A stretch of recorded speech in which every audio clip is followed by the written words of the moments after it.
This week we're going to take a look at updated crop condition ratings for soybeans. We're also going to take a look at short-term weather trends across the heart of the Midwest. And then we're going to take a look at historical price changes in old and new crop soybean futures on the day that USDA releases their grain stocks and acreage report.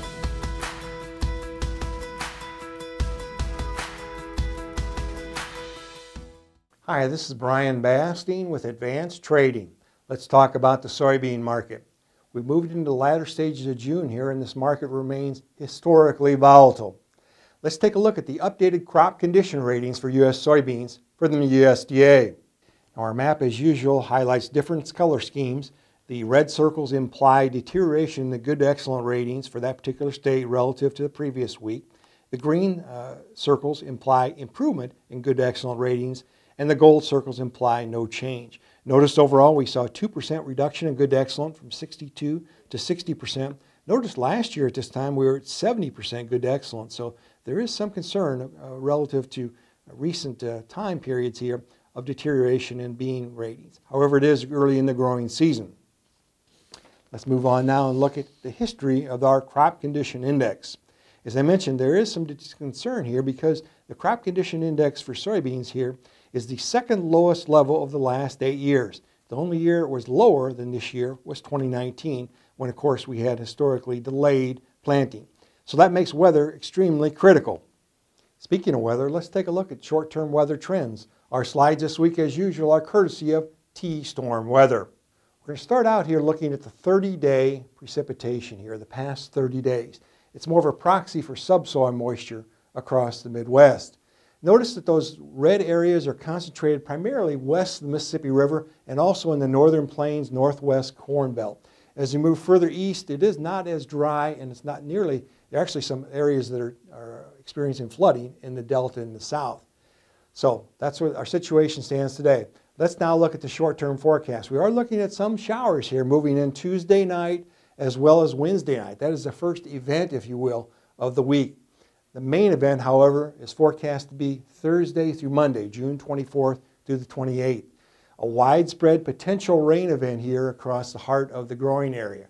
Notice, however, it isn't forecast to reach those northern plains. So while this event is important, it looks like maybe that northern plains will still be searching for some moisture. However, across this area, 1 to 3 inches may be in that green area here. And the heaviest rainfall here is focused on Illinois, Indiana, Missouri, as well as southeast Iowa, as well as southwest Michigan, southern parts of Wisconsin, as well as eastern Kansas. So we'll keep a close eye on this for you. Not at the critical pod set or pod fill stage, but seriously, serious dryness here still is persisting across some key soybean areas. Let's move on to June 30th. That'll be the day that the USDA releases its grain stocks and acreage reports, 2 separate reports. Let's take a look at the price volatility in old crop soybean futures and new crop soybean futures on the day that those crop reports are released. Now again, we're looking at old crop soybean futures, SN, new crop soybean futures, SX, looking at the change in the price for those respective contracts on the day that the USDA acreage and grain stocks reports were released. Notice quite a bit of volatility historically. That's not a guarantee, needless to say, of volatility on this day. But just looking at history, it really sends a message that it's very important for you to work closely with your trusted risk management advisor to have your risk management strategy in place prior to the release of these reports. Wrapping up this week, looking at trends in November soybean futures, we have seen the November contract back off from its contract highs. However, it's still important to note that the November 2021 soybean futures are at the highest level for late June since 2012. Now, if you'd like more information, please feel free to contact us at 800-664-2321. We'll put you in contact with one of our risk management consultants who'll be happy to visit with you at your convenience. And remember, we upload every Wednesday. Make sure to subscribe to our channel to never miss an upload. Thanks a lot. Have a good week.